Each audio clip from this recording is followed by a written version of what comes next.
우리 하나님 말씀 같이 보도록 하겠습니다. 민수기 28장 1절에서 10절입니다. 민수기 28장 1절에서 10절 말씀, 구약 성경 243페이지, 민수기 28장 1절에서 10절입니다. 우리 다 같이 교독하겠습니다. 제가 먼저 봉독합니다. 여호와께서 모세에게 말씀하여 이르시되 이스라엘 자손에게 명령하여 그들에게 이르라. 내 헌물, 내 음식인 화제물, 내 향기로운 것은 너희가 그 정한 시기에 삼가 내게 바칠지니라. 또 그들에게 이르라. 너희가 여호와께 드리는 화제는 이러하니 1년 되고 흠없는 수량을 매일 2마리씩 3번째로 드리되 어린 양 한 마리는 아침에 드리고 어린 양 한 마리는 해질 때에 드릴 것이요. 또 고운 가루 10분의 1 에바에 빻아낸 기름 4분의 1 흰을 섞어서 소제로 드릴 것이니 이는 시내 산에서 정한 상 번제로서 여호와께 드리는 향기로운 화제며 또 그 전제는 어린 양 한 마리에 4분의 1 흰을 드리되 거룩한 곳에서 여호와께 독주의 전제를 부어 드릴 것이며 해 질 때는 어린 양을 드리되 아침에 드린 소제와 전제와 같이 여호와께 향기로운 화제로 드릴 것이니라. 안식일에는 1년 되고 흠없는 수양 2마리와 고운 가루 10분의 2의 기름 섞은 소제와 그 전제를 드릴 것이니 이는 삼번제와 그 전제 외에 매 안식일의 번제니라. 아멘. 할렐루야. 오늘 민수기 28장 1절에서 10절까지 말씀을 통해서 나의 하루가 주를 기쁘시게 하는 향기가 되게 하소서라는 제목으로 말씀을 증거할 때 우리 많은 은혜 받는 시간 되기를 축복합니다. 네, 민수기 28장의 말씀입니다. 민수기 28장, 29장, 30장은 우리 하나님께서 제사법을 설명하시고 안식일에 대해 설명하시고 그 다음에 이스라엘의 7대 절기에 대해 설명하시고 또 서원에 대해서 설명합니다. 여러분, 민수기 흐름을 보면 이제 가나안 땅 들어가기 전에 하나님이 이스라엘 백성을 광야에서 이끄셨던 역사적인 사건들이 기록되어 있는데 28장, 29장, 30장 내용을 보면 조금 민수기 전체 내용과 결이 안 맞는 것처럼 보여요. 신명기와 레위기의 말씀이 반복되고 또 약간 느낌이 겹치는 것 같습니다. 여러분, 왜 우리 하나님은 이제 가나안 땅 들어가야 할 귀한 즈음에 하나님께서 이 민수기의 말씀에서 레위기에서 이미 신명기에서 한 번쯤 언급했을 만한 이 말씀을 다시 재차 언급하시면서 이스라엘 백성들을 가르치실까요? 이유는 무엇이냐면 이제 가나안 땅 들어가기 전에 이스라엘 백성들에게 가장 중요한 것이 무엇인지 요점 정리를 해주시는 겁니다.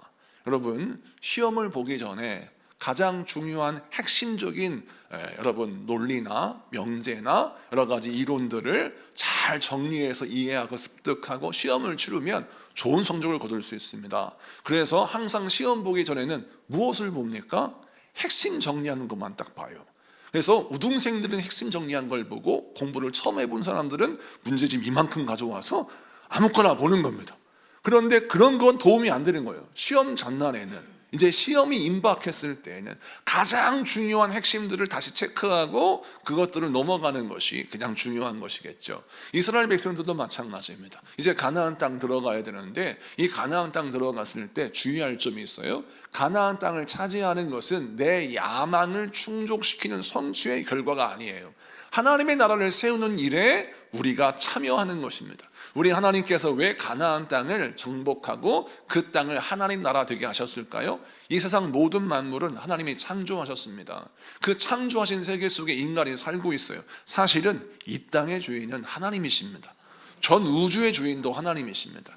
그 하나님의 소유물, 모든 땅은 하나님의 것인데 그 하나님의 땅을 인간이 불법 점거하여 내 땅 삼아 있는 거예요. 그래서 하나님의 세계와 인간의 세계 속에서 소유권 충돌이 일어나는 겁니다. 인간은 내 땅이라 그러고 하나님은 하나님의 땅이라 그러는 거예요. 여러분, 우리 인생도 마찬가지지 않습니까? 우리 인생 하나님이 허락하신 생명이고 하나님이 허락하신 시간들인데 우리는 항상 내 인생은 나의 것 노래 부르면서 내 인생, 내 시간, 내 것은 다 내 것이라고 생각하는 것이죠. 그래서 우리는 신앙생활할 때 항상 무엇부터, 예수를 영접하면 무엇부터 고백하느냐? 소유권이 바뀌어지는 것이죠. 내 인생, 내 생명 누구의 것입니까? 하나님의 것입니다. 나의 인생을, 나의 삶을, 나의 가정을 하나님께 맡겨드리는 것이 주권을 주 앞에 드리는 것이에요. 그래서 우리 하나님을 주님이라고 부르는 겁니다. 많은 사람들이 이렇게 질문해요. 목사님, 주님이라고 왜 부릅니까? 주님이라고 했을 때 이 주님이 어떤 뜻입니까? 라고 물어요. 주님은 주인님을 말하는 거예요. 그런데 주인님이라고 하니까 좀 이상하잖아요. 왜냐하면 우리가 너무 사극에 익숙해져가지고 주인님 하면 머슴이나 그런 말 하는 줄 같은데, 그 주인님에서 인자를 빼서 주님이라고 하니까 뭔가 있어 보이는데, 사실은 주님이라고 하는 말은 주인님이란 뜻이에요.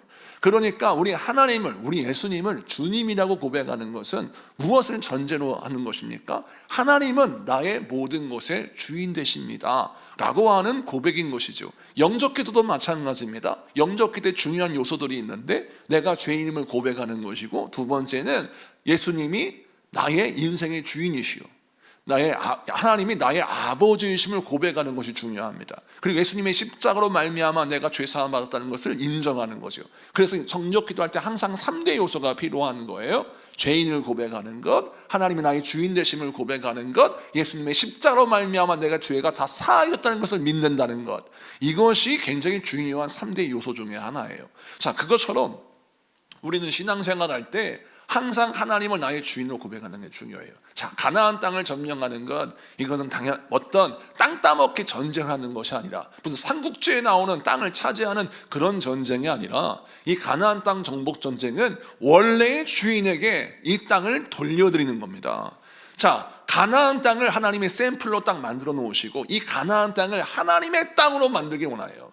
그런데 이 가나안 땅을 불법 점거한 인간들은 저마다 자기의 생각과 사상과 종교를 가지고 그 땅을 오염시켰어요. 오늘날 이 세상 말이죠. 이 세상과 똑같지 않습니까? 그래서 우리 하나님이 그 가나안 땅을 점령할 때 하나님의 방법으로 점령을 하고 하나님의 방법대로 살게 하여서 하나님의 나라 안에 사는 사람은 어떻게 살아야 하는지 샘플링, 모델하우스를 정하기를 원하셨어요. 그래서 하나님의 나라, 하나님의 말씀으로 통치되어지는 나라는 어떻게 되어야 하는가, 어떻게 세워지고 어떻게 이루어져야 하는가라고 하는 모델하우스를 딱 만드시는 것이 가나안이고, 가나안 정복 전쟁인 것입니다. 그래서 우리가 이것을 인본주의적으로 보면, 하나님은 좀 세상 사람들과 똑같은 거 아니냐, 땅 따먹기 전쟁하면서 사람을 막 죽이고 진멸하는 걸 보니까 너무나도 끔찍하여서 하나님은 평화의 하나님이라고 말씀하시는데, 성령을 보면 막 죽이고 멸하라 라고 말씀하고 있으니까 이해할 수 없는 거예요.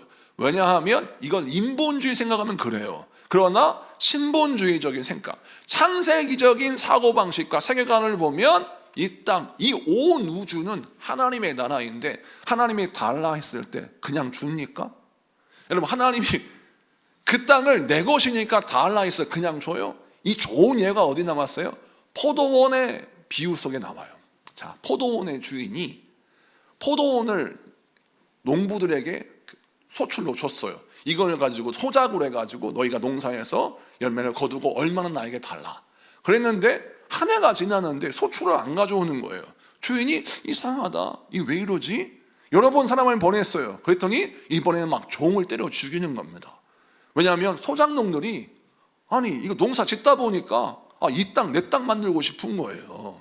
그래서 주인이 보낸 종도 죽인 겁니다. 그래서 이제는 주인이 어떤 마음을 먹냐면, 내가 아들을 보내면 이 농부들이 내 아들을 보냈으니까 선대하면서 내 말을 듣겠지라고 했어요. 근데 아들을 보냈더니 어떻게 해요? 아들을 죽임으로 말미암아 이 땅을 완전 내 땅 만들겠다 하는 거잖아요. 이건 예수 그리스도의 이 땅의 강림을 설명하는 장면이기도 하는데, 이걸 설명할 때 우리가 무엇을 느낄 수 있어요? 이 포도원의 품꾼의 비유를 보면, 여러분, 이 농부들이 이 포도원이, 이 밭과 이 논이 내게 아니에요. 하나님이 잠시 우리에게 맡기신 겁니다. 그런데 이걸 가지고 내가 먹고 살다 보니까 내 거 만들고 싶은 거예요. 그래서 이 땅의 소유권의 주인 되신 하나님의 이름을 싹 지우고 내 이름을 등기하고 싶은 거예요. 그러다 보니까 해야 할 일이 무엇입니까? 하나님의 이름을 지우는 겁니다. 하나님의 방법을 지우는 겁니다. 자, 그런 세상 속에 우리가 살고 있습니다. 그래서 우리 하나님이 달라 하였을 때 줄 자가 한 명도 없는 이 세상에 돼버린 거예요. 그래서 하나님이 뭘 설명하시느냐, 가나안 정복 전쟁은 마지막 심판 때 이 땅에 하나님이 어떻게 심판하실지를 보여주시는 겁니다. 하나님이 달라 할 때 주지 않는 사람은 하나님의 심판 앞에서 결국 빼앗길 것이다 라는 겁니다.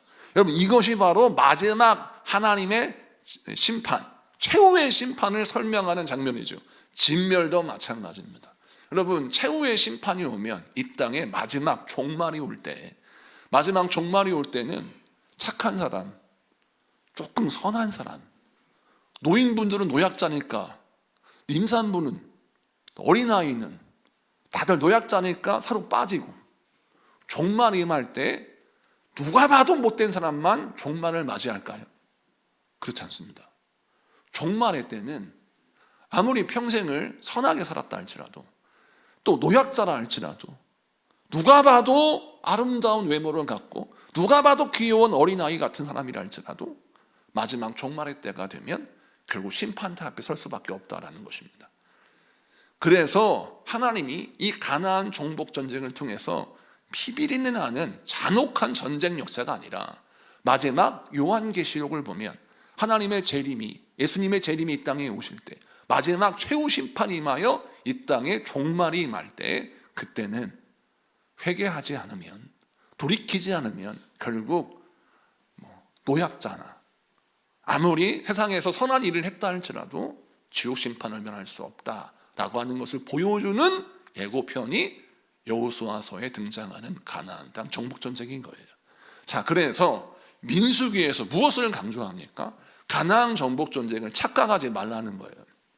너희들 이스라엘 백성들, 너희들 잘 먹고 잘 살라고 내가 땅을 너희에게 주어서 그걸 대대손손 물려받고 그것을 통해서 너희가 호의호식하라고 이 땅 주는 거 아니다 라고 하나님이 가르쳐 주시는 겁니다. 실제로 이스라엘 백성들에게 호의호식하라고 땅을 주셨다면, 여러분, 이스라엘 백성들이 가나안 땅 뺏기면 안 되는 겁니다. 가나안 땅을 뺏길 뿐만 아니라 하나님의 성전도 무너지게 되고 포로로 잡혀가기도 하지 않습니까? 왜 하나님이 당신이 세우신 나라를 당신이 무너뜨리기도 하고 당신이 거하시는 하나님의 집 성전도 무너뜨리는 역사를 하나님이 허락하십니까? 이유는 이스라엘 백성들에게 깨닫게 하는 겁니다. 마지막 심판대 앞에 가면 모든 것은 다 무너지고 모든 것은 다 스톱되고 모든 것은 다 딱 털고 주 앞에 나가야 하기 때문이죠. 자, 그래서 우리 하나님이 가나안 땅 들어가기 전에 무엇을 알려주시느냐? 가장 중요한 게 뭐냐? 하나님과의 교제다라는 겁니다. 가나안 땅은 인간의 야망을 충족하는 왕국이 아니라 하나님과 교제하는 땅이 가나안 땅이라는 거예요. 그래서 가나안 땅에 들어가면 너희가 잘 먹고 잘 사는 계획을 먼저 세우지 말고 하나님과 어떻게 교제할 것인가, 하나님과 어떻게 네가 살아갈 것인가, 하나님께 어떻게 예배할 것인가를 알려주시는 겁니다. 그래서 가나안 땅 들어간 다음에 가져야 할, 가장 먼저 구축해야 할 예배, 그 다음에 절기, 그 다음에 교제, 그리고 소원을 말하잖아요. 하나님께 어떤 소원하게 하는 것. 여러분, 이건 굉장히 부담이 아니라 하나님 무엇을 기뻐하시냐면 하나님께서 우리에게 많은 사랑을 주시는데 그 사랑을 받고 우리 모든 믿는 자들이 하나님 앞에 결단하고 약속하는데, 하나님 내가 이렇게 살겠습니다, 이런 사명 감당하겠습니다 라고 고백하는 그 고백을 기뻐하신다는 것입니다. 자, 그런 것들을 알려주시는 거예요. 자, 그래서 하나님과 교제를 하는 방법을 알려주시는 말씀이 28, 29, 30장이라는 거예요. 그래서 이 말씀을 통해서 우리 모두가 다 하나님과의 영적 교제를 잘 이루어가는 여러분 되시기를 축복합니다. 자, 그러면 그 영적 교제를 이루기 전에 오늘 이 말씀을 좀 더 깊이 봐야 할 필요가 있습니다. 28장의 내용을 가만히 보면 28장의 말씀을 듣고 있는 자리가 어디냐? 모압 땅이에요. 이제 이 모압 땅은 어떤 특징이 있냐면, 모압 나라가 바로 옆에 있어요. 모압 나라의 땅이 아니라 원래는 아모리 왕 시온이 그곳을 점령하여서 다스리는 땅이었고 바로 옆에 모압이 있는 겁니다. 그런데 왜 모압 땅이라고 합니까? 원래 모압이라는 나라가 이 요단강 동쪽에 있는 나라를 다 차지했었는데 이 아모리 왕 시온이 워낙에 흉폭한 사람이에요. 군대도 많이 동원하여서 이 군대를 가지고 주변 나라 왕들을 막 죽이고 그 땅을 빼앗고 자기 배를 채우는 이 욕심쟁이 왕이 아모리 왕 시온입니다. 그 아모리 왕 시온이 모압 땅에 쳐들어가서 그 땅을 빼앗아 모압 땅, 모압 평지라고 하는 지명을 갖고 있지만 이 지명을 실제적으로 노른자 위 땅, 그러니까 서울이면 강남 땅을 딱 차지하고 그 땅의 교류나 그 땅의 모든 관세를 독차지해서 자기 배를 채우는 자가 아모리 왕 시온인데, 이 아모리 왕 시온이 워낙에 힘이 세니까 옆에 모압 땅 모압 왕인 발락이 이 아모리 왕을 어떻게 할 수가 없었어요. 왜? 비율을 맞춰야지. 만약 잘못 건드렸다가는 이제 전체 나라를 다 점령하고 빼앗을 것 같으니까 그냥 강남 빼앗긴 다음에 강북에서 숨죽이면서 비유 맞추면서 조공을 맞추면서 숨어 있었던 거예요. 그런데 그 땅을 지나가는데 이스라엘 백성들이 아모리 왕 시온에게 뭐라 하느냐, 당신의 땅을 좀 빌려달라, 우리가 잠시 지나갈 테니까 길만 열어달라라고 부탁을 했어요. 그때 아모리 왕 시온이 어떤 사람이었다고요? 교만한 사람이었어요. 그러니까 감히 우리한테 통로를 열어달라고 그래? 돈을 내놔야지, 아니면 너희들이 목을 내놔놓던지, 아니면 너희들 자식을 내놓던지, 감히 우리한테 호의를 기대해? 어림도 없지, 이런 마음을 가지고 그들이 공격을 합니다. 그래서 아모리 사람들과의 전쟁은, 이스라엘 백성들의 전쟁은 이스라엘 싸움을 건 게 아니라 아모리 사람이 군대를 이끌고 선제 공격을 했어요. 그래서 이스라엘 백성들은 싸우기 싫었는데 억지로 피할 수 없이 싸워야 했습니다. 이때가 중요해요. 이스라엘 백성들에게는 이 싸움은 피할 수 없는 싸움이었습니다. 제가 수요일에 말씀을 드렸는데 우리 인생에도 피할 수 없는 싸움이 있습니다. 이 싸움을 해야 하는 거예요. 자, 도망가면 안 돼요. 이때 하나님은 도망가지 말라 하셨습니다. 구름 기둥과 불 기둥이 그들을 앞서 인도하십니다. 이제 아모리 사람들과 싸울 수밖에 없는 거예요. 이때 모세가 이끄는 이스라엘 백성들이 아모리 왕과 싸워서 승리합니다. 그래서 그들이 차지한 땅이 모압 땅, 모압 평지, 이 지금 살고 있는 이곳입니다. 자, 이 말씀을 통해서 우리 하나님 우리에게 주신 메시지가 무엇입니까? 여러분, 피할 수 없는 싸움, 이 싸움은 왜 싸워야 합니까? 사명이니까. 하나님이 인도하신, 하나님 나에게 허락하신 비전과 소명과 그 목적을 향해서 나가야 하는데, 아니 그 대가를 지불할 게 있다는 거예요. 자, 두 가지 선택이 있어요. 사명 포기하면 안 싸워도 됩니다. 하나님 원하시는 비전 이루지 않으면 이 싸움 안 해도 돼요. 그냥 내 갈 길 가도 됩니다. 살 길 찾아가도 됩니다. 모압 왕인 발락처럼 아모리 사람의 왕을 살살 비유 맞춰가면서 그냥 어떻게 가면 되는 거예요. 그런데 이스라엘 백성은 하나님의 말씀대로 순종해서 구름 기둥과 불 기둥이 인도하시는 대로 가야 하는데, 하필이면 우리 하나님이 아모리 사람들과 싸울 수밖에 없는 그 길로 나를 인도하시다는 거예요. 자, 그러니까 이 싸움은 하나님이 나에게 말씀하신 사명이요, 내가 감당해야 할 대가를 지불하는 것입니다. 자, 그러니 얼마나 마음이 힘들겠어요? 그런데 그 힘듦을 견디고 그 사명을 감당했더니 어떤 일이 벌어집니까? 승리하게 하셨고, 그 사명을 통하여 어떤 길이 열려요? 요단강이 갈라져 여리고성에 들어갈 수 있는, 가나안 땅을 가장 빨리 들어갈 수 있는 패스트트랙, 가장 빠른 길이 바다에, 그 요단강에서 활짝 열리는 거예요. 자, 이 말씀을 통해 주시는 메시지가 무엇입니까? 여러분, 사명을 통하여 새 길이 열립니다. 사랑하는 성도 여러분, 우리가 신앙생활 할 때 내가 감당할 수 없는 사명이고 내가 감당할 수 없는 일이라고 해서 물러서면 그 사람은 숨겨져 있는 새 길을 만날 수 없어요. 그런데 사명을 감당하고 주님이 역사하실 걸 기대하면서 하나님의 인도하심이 이 자리니, 하나님이 역사하시고 하나님 나에게 맡기신 사명이 이것이니, 이 사명을 감당하기 위해서 내가 나아가면 그 사명 뒤에 숨겨진 하나님의 가장 빠른 길, 패스트트랙이 열리면서 그 길을 통하여 승리할 수 있는 것입니다. 이 말씀을 통해 여러분, 우리가 어떻게 신앙생활을 해야 합니까? 여러분, 피할 수 없는 싸움이라고 낙심하지 말고, 또 감당해야 할 부담이라고 생각하지 말고, 사명이 내 앞에 다가오면 하나님의 비전과 하나님 나에게 맡기신 어떤 나의 인생, 하나님의 소원이 있다면 그것을 바라보면서 무엇을 바라볼 줄 알아야 됩니까? 아, 이 사명과 이 비전 너머에 하나님이 나에게 예비하신 새 길이 있구나. 라고 믿고 그 사명을 감당할 때 사명 뒤에 역사하시는 하나님의 예비하신 놀라운 길을 발견하는 여러분들 줄로 믿습니다. 두 번째, 자 이제 오늘 본문인데 이 본문의 말씀을 보면 이제 제사법을 설명하면서 여러분 여러 가지 제사가 있잖아요. 번제가 있고 뭐 속건제가 있고 속죄제가 있고 화목제가 있고, 그런데 이 모든 제사들을 설명하면서 오늘 본문 보니까 어떤 제사를 강조하냐면 상번제라고 해서 아침 저녁으로 매일 드리는 제사를 설명하고 있습니다. 2절 3절을 보겠습니다. 2절 3절 다 같이 봉독합니다. 2절 3절 4절 시작. 이스라엘 자손에게 명령하여 그들에게 이르라. 내 헌물 내 음식인 화제물 내 향기로운 것은 너희가 그 정한 시기에 삼가 내게 바칠지니라. 또 그들에게 이르라.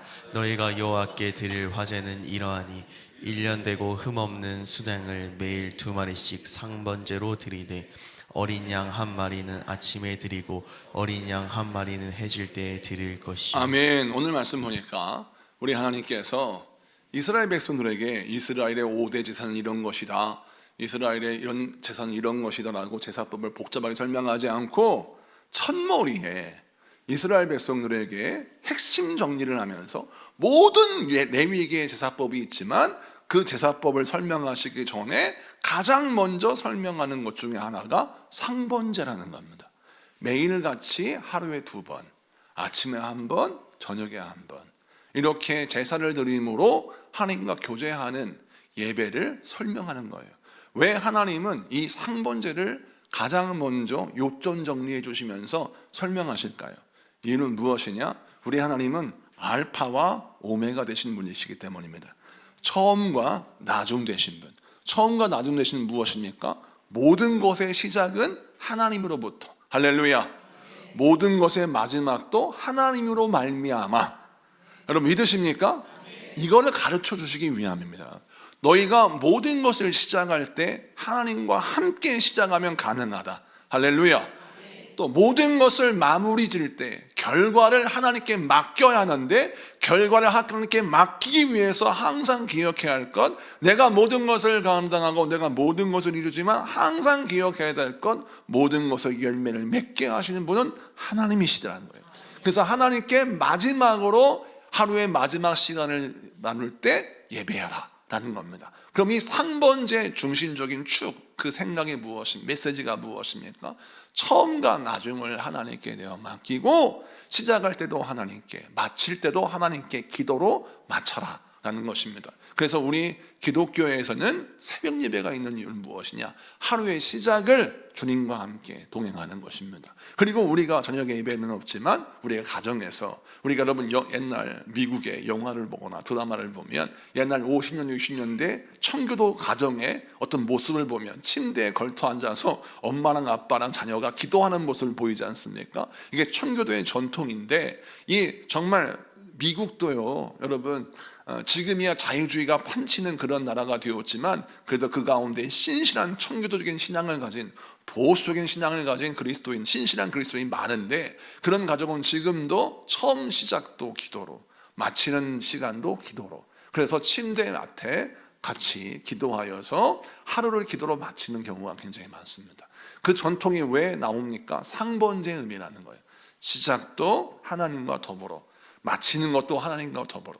이걸 통해서 우리의 마음속에 어떤 것을, 어떤 믿음을 가져야 합니까? 하나님, 내가 무언가를 시작할 수 있는 돈이 없고 무언가를 시작할 수 있는 힘이 없습니다. 기회가 없습니다. 그런데 하루를 시작해야 하잖아요. 여러분 이게 얼마나 어려울까요? 가야 할 직장이 있고 해야 할 사업이 있는 사람은 아침에 눈 뜨는 게 즐거워요. 그리고 눈 뜨면서 막 스케줄표를 보면서 오늘은 뭘 해야 되고 뭐를 해야 되고 뭐를 해야 되고 체크하면서 힘들어 하지만 사실은 얼마나 부럽습니까? 해야 할 일이 많고 또 갈 곳이 많은 사람들. 그런데 아침에 일어나는데 갈 곳이 없어요. 아침에 일어나는데 할 일이 없어요.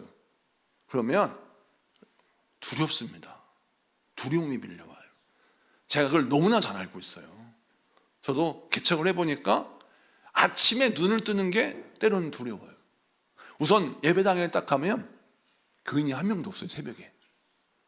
우리 사무만 앉아있고, 또 신방을 가고 싶은데 오라는 데가 없어요. 전도를 하지만 만나주질 않아요. 자, 하루를 마감해요. 기도를 하는데 뭘 이룬 것이 많아야 감사 기도를 하죠. 이룬 게 없어요. 빈 그물질만 잔뜩 해가지고 뭔가 자랑할 게 있고, 하나님 오늘은 이렇게 했습니다. 그래도 뭐 감사 제목이 있어야 되는데 감사 제목을 드릴 수 있을 만한 이룬 게 없어요. 빈 그물이야. 그러면 하루하루가요 힘겨워요.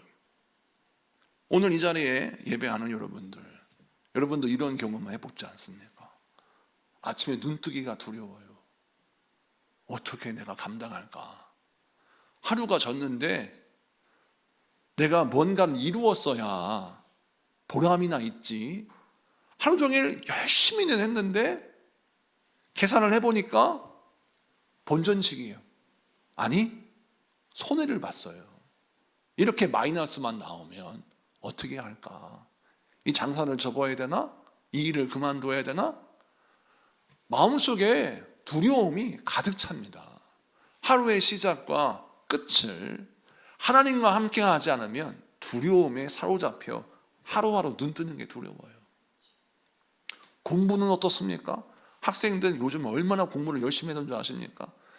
요즘은 이공계통이든 AI 때문에 정말 얼마나 열심히 공부를 해야 하는지 말로 할 수 없어요. 삼성은 어떤 사람들이 들어가는 곳입니까? 삼성은 정말 전국에서 난다 긴다 하는 이공계통 천재들이 가는 회사가 삼성입니다. 근데 그 삼성이 이 AI 기술에 뒤처졌어요. 그래서 지금 삼성이 목숨을 걸고 이 AI 기술을 선점하기 위해서 애를 쓰는데, 그 일을 누가 합니까? 이공계통 천재들이 하는 겁니다. 우리가 이름만으로도 알 수 있는 스카이 대학을 나오고 카이스트를 나오고 유학 갔다 온 그런 친구들이 덤벼들어도 따라가지를 못해요. 그러니 이런 평범한 사람들은 어떻게 명함도 못 내미는 겁니다. 그럼 문과는 어떻습니까? 문과도 마찬가지죠. 오라는 데가 없어요. 그러니까 문과도 해야 하고 싶은 건 많은데 오라는 데가 없으니 정말 힘든 겁니다. 청년들도 역시 하루에 눈뜨기가 두려워요. 하루를 마감하는 것도 두려워. 왜? 나이는 먹는데 시간은 너무 빨리 가거든요. 이럴 때 어떤 신앙이 필요하냐? 하나님의 말씀합니다. 처음과 끝을 하나님께 맡겨라. 빈 그물질을 갖지만 내가 너와 함께해서 거둘 것이 있는 인생 되게 할 것이고, 네 인생이 아무것도 이루지 못하는 것 같지만 내가 결국 너를 복된 길로 인도할 것이니까 너는 하나님께 모든 걸 내어 맡기고 시작과 끝을 감당해라. 그래서 할 것이 없어 두려워서 하루 시작을 두려워하지 말고 이루실 걸 믿고 아침에 눈을 뜨라는 거예요. 하루를 마감했을 때 빈 구멍밖에 없어요. 그러나 그 다음에 내일의 태양을 바라보면서 하나님이 역사하시면 기대하며 그 하루를 마감하라는 겁니다.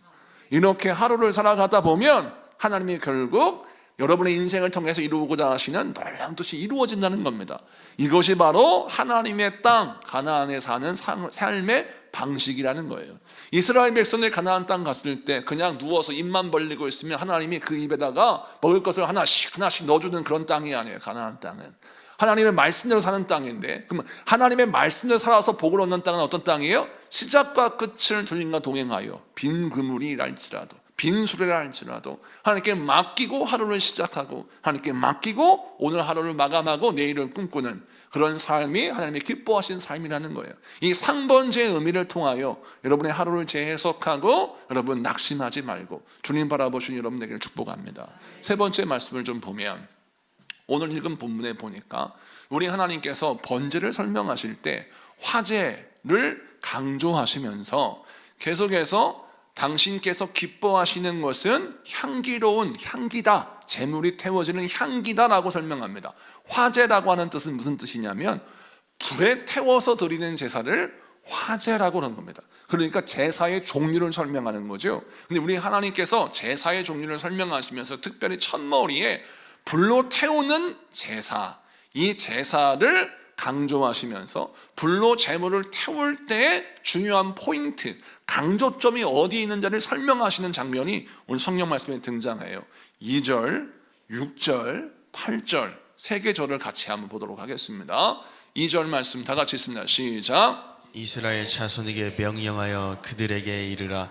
내 헌물 내 음식이는 화제물 내 향기로운 것은 너희가 그 정한 시기에 삼가 내게 바칠지니라. 아멘. 여기서 중요한 것은 하나님께 제물을 바쳤다면 그 제물은 하나님이 드시는 음식이라는 거예요. 비유적으로 설명하시는 거 하나님께서. 그런데 여기에서 제물을 바쳤으니까 그 제물을 받으시는 하나님의 말씀은 이해할 수 있어요. 그런데 제물을 바쳤었는데 그 제물을 태웠어요. 제가 됐잖아요. 그런데 제가 되었는데 그 제가 될 때 일어나는 물질이 태워져서 제로 변하여 이게 냄새와 향기로 바뀌어지는 그 향기가 하나님의 음식이라는 거예요. 자, 6절을 봅니다. 시작. 이는 신의 산에서 정한 산 번제로서 여호와께 드리는 향기로운 화제며. 아멘. 여기에서도 향기를 강조합니다. 하나님이 기뻐하시는 것은 향기로운 화제다. 불로 태워지는 제물이다. 그런데 향기로운 화제, 이 말씀의 밑줄을 긋고 좀 이따 설명해 드릴게요. 8절 봅니다.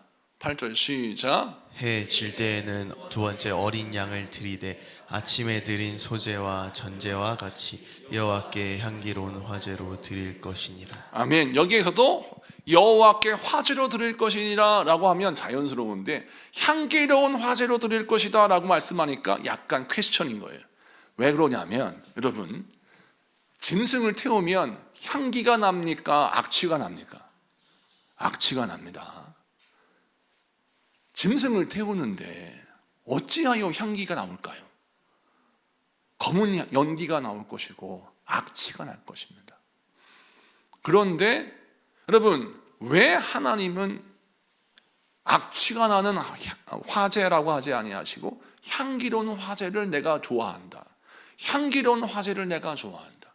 향기로운 화제, 계속 화제를 향기로운 화제라고 할까요?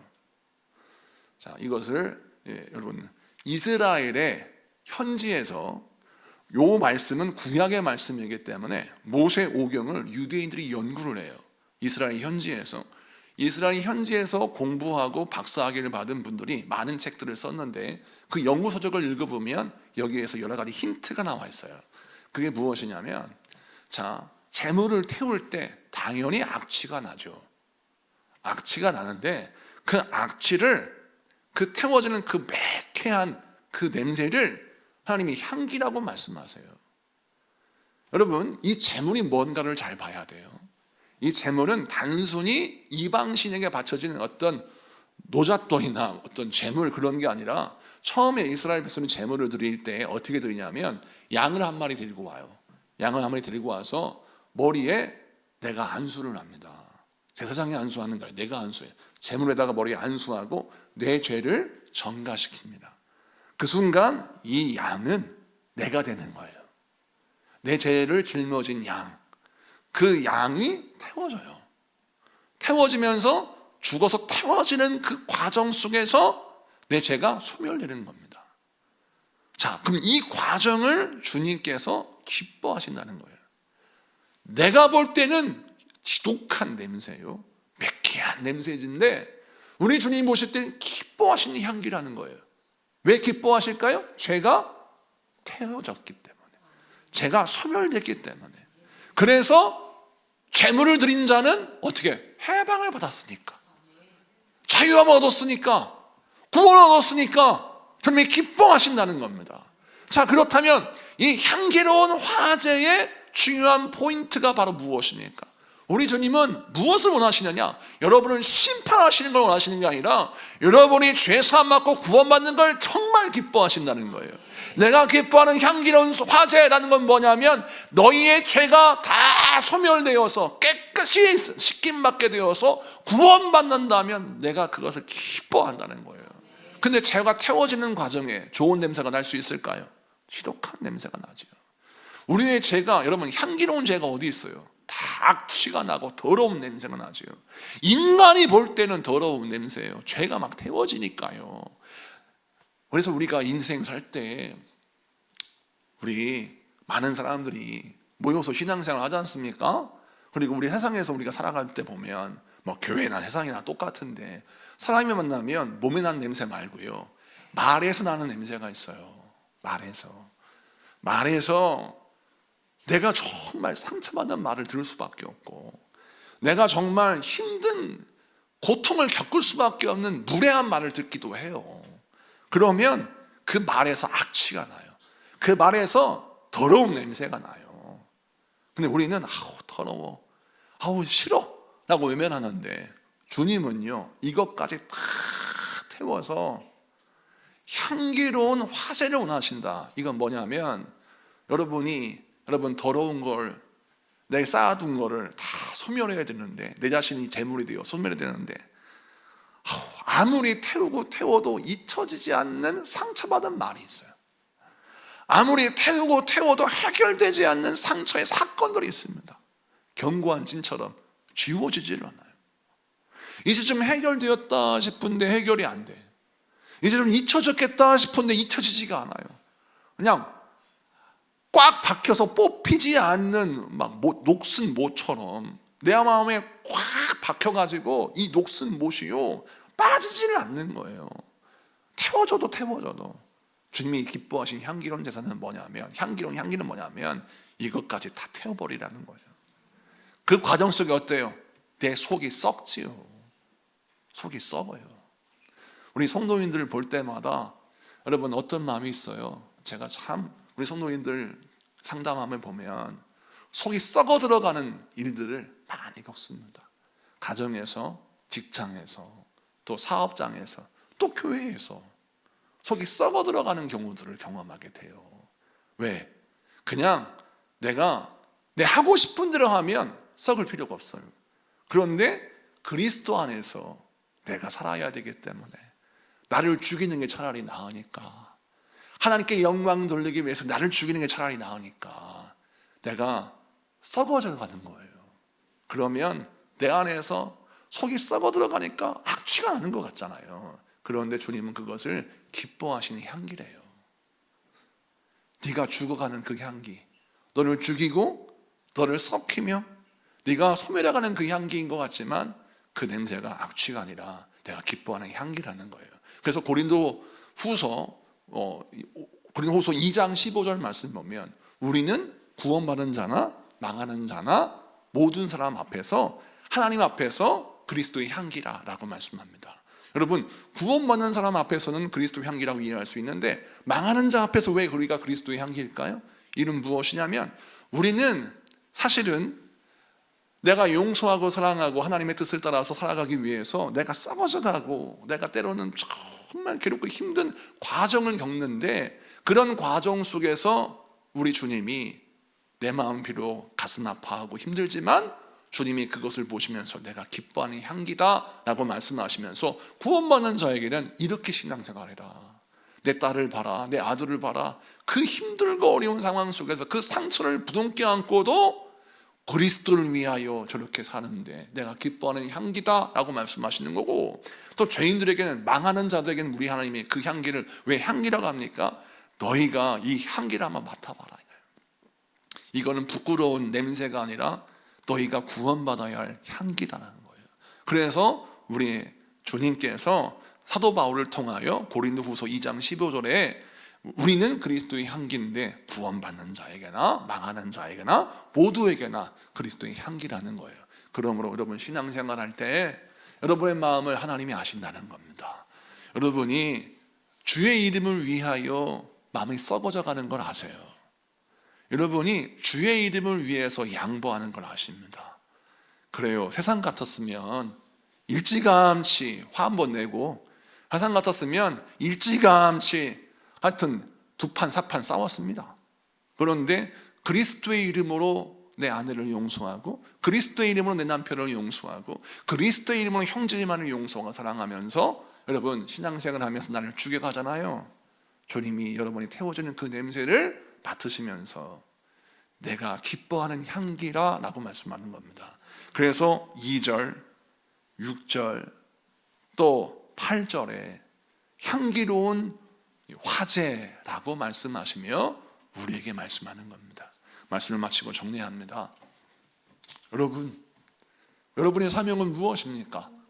어떤 사람은 내 사명은 무언가 큰 것을 성취하는 것이 나의 사명이라고 생각하는데, 저와 여러분 모두에게는 사실 가장 보편적인 사명 중에 하나가 영혼을 감당해내는 것입니다. 예수님은 이 땅에 오셨을 때 보이는 왕궁을 세우시기 위해서 죽으신 것이 아니라 우리에게는 보이지도 않는, 관심도 없는 영혼을 살리는데 당신을 내어주셨습니다. 당신을 어린 양처럼 내어주셔서 가장 초라하게, 가장 비참하게 십자가에 못 박혀 죽으시고 몸짓고 피 흘려 고통당하고 죽으시면서 영혼을 살리셨어요. 우리 주님이 원하시는 향기는 살리는 향기입니다. 여러분, 그 살리는 향기가 세상에서는 창피하고 부끄러운 냄새고 또는 지독한 썩어가는 냄새라고 말합니다. 그러나 우리는 그렇지 않습니다. 하나님께서 말씀합니다. 제가 태워지는 향기, 또 용서하기 위해서 희생하는 그 향기를 주님께서 기뻐하신다고 말씀하시는 거예요. 지금까지 얼마나 힘드셨습니까? 용서하느라고 힘들었고, 또 감당해내느라고 힘들었고, 또 앞으로도 감당해야 할 세월이 너무나 길기에 여러분 두렵지 않습니까? 오늘 이 말씀 붙들면서 주님께서 여러분의 삶의 향기를 기뻐하신다라고 말씀하시니까 이 말씀 붙들고 승리하시는 여러분에게 축복합니다. 우리 찬양하고 기도하겠습니다.